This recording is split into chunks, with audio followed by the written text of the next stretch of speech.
İndi isə səhnəmizə mən istərdim Sevinç xanım Allahverdiyevanı dəvət edim.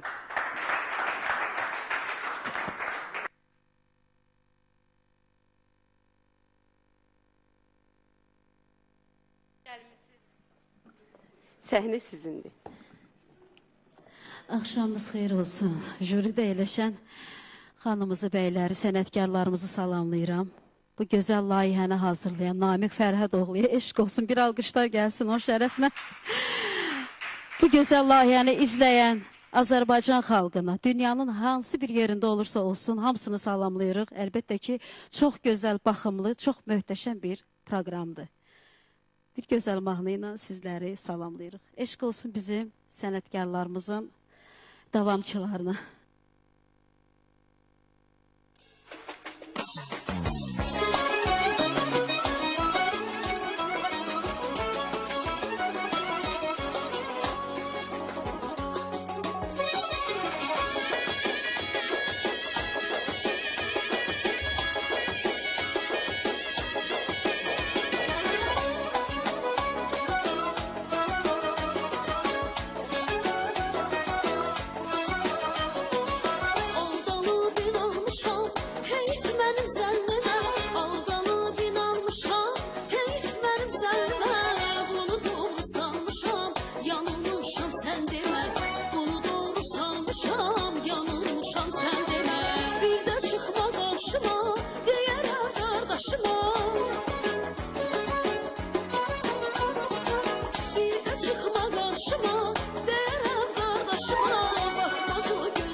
Geleme dedim sen geleme, gel mənə sen geleme.